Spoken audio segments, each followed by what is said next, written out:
Hey and welcome to the Daily Arsenal News Show. Let's begin with our daily news. Mikel Arteta suggests Arsenal midfielder Smith Rowe should be back to face Aston Villa. Mikel Arteta has issued an update on the fitness of Emil Smith Rowe as Arsenal prepare to face Aston Villa tomorrow. At his pre-match press conference, Arteta was asked for an injury update on Smith Rowe as well as Thomas Partey and Gabriel Jesus. Partey missed Wednesday night's 3-1 loss to Manchester City, and Arteta says he needs more time to assess the Ghana international. Jesus is still out, which means Eddie Nketiah will start again. Arteta said, "We have to assess Partey again today. He had some discomfort, a little muscle discomfort. We need to see how he is. Emil will be training today, so if he is fine, he will be in the squad. Jesus is still not there."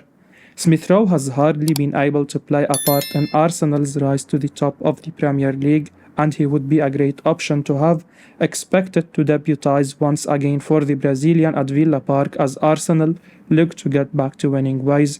The Gunners are not able to match the likes of City when it comes to squad depth, and Arteta has found it hard to change games at times this season. It's now a little bit of a blip for Arsenal, but they are still putting in decent performances. They need a result this weekend to go with it. It would be great for Smith Rowe to make a return, but what all Arsenal fans want to see is a win to go back to the top of the table before Manchester City play Nottingham Forest. Charles Watts shares what he's heard about Thomas Partey ahead of Arsenal trip to Villa. Arsenal are currently sweating over the fitness of Thomas Partey, who didn't feature against Manchester City. On Wednesday, rumours began doing the rounds on social media claiming the Gunners man wasn't available. Charles Watts and several national outlets then corroborated the rumours and Partey didn't play. Jorginho expertly filled in for the 29-year-old, but Arsenal went on to lose 3-1 to Pep Guardiola's charges. Mikel Arteta told Amazon Prime via TalkSport ahead of kick-off, "It's what happens in football. Players pick up injuries. Unfortunately, Thomas felt something in his back muscle and he wasn't available to play." Charles Watts discussed Partey's fitness on his latest YouTube video. He said he couldn't provide much more information, admitting he has heard conflicting information over what kind of injury it is. He said, "Okay, so the news on Thomas Partey's injury. Unfortunately, I can't give you too much at the moment. It's going to be checked over more today before we find out a bit more on what the extent of this problem is with Partey. I am not even sure. I couldn't say for certain what the injury is in terms of what body part. I have been told thigh, but I've also heard hamstring, so I just don't know for sure, so we'll have to wait and see." There is going to be further checks on Partey before determining exactly how long it is going to be out for. There is a hope that it's not going to be anything too serious and it was just precautionary. Darren Bent reacts to Eddie Nketiah's display against Manchester City. Darren Bent has lauded Eddie Nketiah for the way he has led the line for Arsenal in Gabriel Jesus' absence, but told TalkSport that he needed to do better up against Manchester City on Wednesday night. Mikel Arteta's men are facing their toughest challenge of the season after losing 3-1 at the Emirates. The Gunners have been knocked off the summit in the Premier League, and they have now won none of their last 4 games in all competitions. City were able to step through the gears in the second half, and Arsenal have been left wondering what could have been after creating the chances to win the game.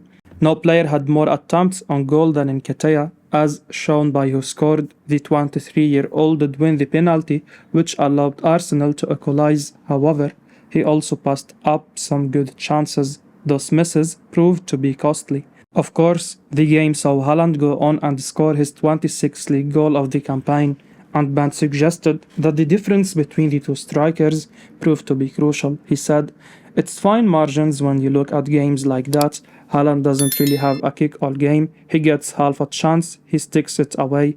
Now listen, I love Eddie Nketiah. I think he's done really well in Gabriel Jesus' absence, but he's got to stick one of them chances away in that type of game where you might not get that amount of opportunities because Manchester City are a great side. You have to stick that away." So I'm trying to think of the word that was an eye-opener. Nketiah did amazingly well in the games following the World Cup. He certainly alleviated many of the concerns once Gabriel Jesus was sidelined while away with Brazil.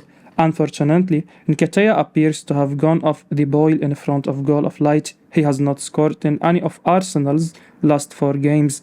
That is a problem for someone like the 23-year-old. He does not tick the same boxes as Jesus. The Brazilian gets involved in the build-up play and causes so many problems for his teammates to exploit. Nketiah is more of a natural goal scorer, often putting himself in the right position to finish chances. So when he is not finding the back of the net, Arsenal do have more issues than when Jesus goes through dry spells. Ryan Taylor feels Reiss Nelson can be a big player for Arsenal. Ryan Taylor believes Arsenal winger Reiss Nelson could be a big player for the Gunners if he stays at the club. The journalist, writing on Give Me Sport, reckons Mikel Arteta should look to retain the 23-year-old's services. Nelson came through the ranks at Arsenal and has made 55 competitive appearances for the Gunners. However, the electrifying talent hasn't had much luck this year with injuries and a lack of game time. Nelson has made just 7 appearances for Arsenal and hasn't featured since the World Cup ended. The Highland graduate is now fit again and made the bench against Manchester City in midweek. Alongside a lack of game time, Nelson's contract situation adds to his uncertain future at the Emirates Stadium.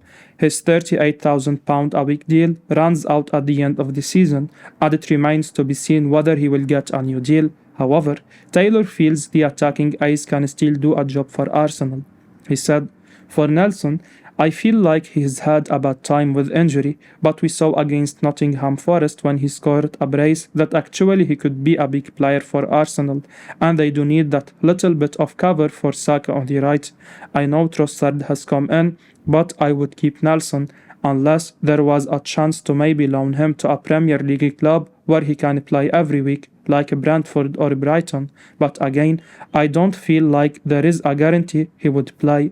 Nelson is a very talented player, as he showed against Nottingham Forest. He has what it takes to shine at the top level, but with his contract expiring and his recent injury struggles, you have to wonder whether Arsenal will offer him a new deal. Nelson himself is keen on staying in November. He said getting a new deal would be amazing for him. With that in mind, it seems like a no-brainer for Arsenal. Obviously, the Gunners should make it clear Nelson will likely be a backup to begin with and put the ball in his court. Fabrizio Romano claims Arsenal free transfer target Evan Bdicka hasn't agreed to Barcelona move. Fabrizio Romano claims that Eintracht Frankfurt star Evan Bdicka hasn't agreed to join Barcelona yet, despite recent reports, with Arsenal reportedly keen to sign him for free. Arsenal have already moved to bring in Jacob Kivior last month and bolstered Mikel Arteta's options at centre-back. The former Spezia defender is yet to make an appearance for the Gunners, but they were linked with Bdicka before landing him. Journalist Ryan Taylor suggested in January that Arsenal will attempt to land Bdicka on a free transfer this summer. The 23-year-old's deal with Frankfurt is set to expire at the end of the season, and Sport 1 claimed earlier this week that he has already agreed to a move to Camp Nou, but it seems that the French defender has not yet made a decision over his next move, despite interest from Barca. Romano provided an update on Bdicka's situation in Frankfurt on his YouTube channel on Thursday. The transfer insider claims he will not be renewing his deal with the Bundesliga outfit, but he hasn't agreed terms with Xavi's side either. He said he didn't extend the contract with Eintracht, and the expectation is for him to leave on a free contract at the end of the season. What's going on? We had records of an agreement between Barcelona and Bdicka on a free transfer, but at the moment, from what I am told, sources deny this agreement. They say there is nothing agreed between Barcelona and Bdicka. Barcelona are among many clubs following the player in Italy, England, Germany and Spain, so it's a big opportunity on a free transfer. This is why many clubs are following him, including Barca, but they never had any agreement in place, so at the moment, the situation remains open for Bdicka. It remains to be seen whether Arsenal are still interested in signing him after landing Kivior last month. Fabrizio Romano shares Vitor Roque update. Arsenal have been heavily linked with Atletico PR's Vitor Roque in recent days. Goal Brazil recently reported that the Gunners were in the race for the 17-year-old alongside the likes of Barcelona. They also claimed that Edu Gaspar made contact with the player's entourage to learn more about his current situation. Meanwhile, as claimed, Arsenal were looking to go all out in order to sign Roque ahead of his other suitors. Now, Fabrizio Romano has provided an update on the state of play involving the Gunners and the Brazilian gem. Romano said, Arsenal have sent their scouts to follow Vitor Roque, but it's the same for 5 top European clubs. Barcelona wants him. He is on their list and really appreciate, but Atletico Paranaense hope for €60 million package to sell Roque, so it's not easy. Roque is one of the most exciting youngsters currently plying his trade in Brazil. He has already made more than 50 competitive senior appearances for Atletico and former club Cruzeiro. Meanwhile, his tally with Brazil's under-20s reads 9 games, 6 goals. As Roque turns 18 this month, he will be able to move to Europe this summer. Arsenal's Brazilian links mean the Gunners will surely fancy their chances of signing him. The likes of Gabriel Martinelli, Jesus and Magalhaes are established first-team players. Arsenal also snapped up Marquinhos in the summer, and then you obviously have Edu in the boardroom. Unsurprisingly, competition for Roque is strong, with other elite clubs also in the race. If Arsenal managed to sign the teenage forward, they'd be getting themselves an absolutely extraordinary talent. The Gunners have come a long way since Mikel Arteta took the reins and are now in the title race. With that in mind, Roque would be joining a club doing well in the present and with a big future ahead. Marcus Thuram wants big Premier League offer amid Arsenal links. Arsenal are just one of several Premier League clubs reportedly hoping to sign Marcus Thuram on a free transfer this summer. Links between the Gunners and the France international go back a number of months. Last April, The Athletic noted how Arsenal and Tottenham Hotspur had expressed an interest in Thuram in the past, as well as Arsenal and Spurs. The likes of Liverpool, Newcastle United, Manchester United and Aston Villa are apparently in pursuit. FC Inter News have now shared an update regarding Thuram's future, and it offers the Gunners a potential boost. The outlet, via Sport Witness, claims Inter Milan remain in the picture for the Borussia Mönchengladbach ace. Apparently, they made a concrete proposal to Thuram some time ago. They have reportedly offered €5 million net for the next 5 years and are using the Italian growth decree to their advantage. However, Thuram and his entourage are apparently waiting for a more economically advantageous offer than Inter's to turn up in the Premier League. The report notes that Newcastle and Aston Villa have approached the player's camp but haven't made an offer. In addition, Bayern München are said to be also in the race for Thuram. Thuram is a phenomenal player who reportedly remains on Arsenal's radar despite their strong front line. The Gunners signed Leandro Trossard just last month. In addition, Arsenal forward Folarin Balogun has been impressing on loan at Rams. The Gunners' talent could well get a first-team chance under Mikel Arteta next season. Nonetheless, Thuram is a top talent who will soon be available on a free transfer. He is also versatile and can feature on both flanks as well as up front. However, Arsenal could well find themselves in a bidding war with other top clubs for Thuram's services. While there won't be a transfer fee, other clubs could go big on salary offers and sign on fees.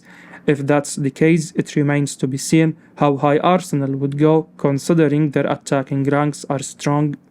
I will be uploading daily Arsenal news, so keep your eyes on the channel and don't forget to like and subscribe. I appreciate your support. Peace out.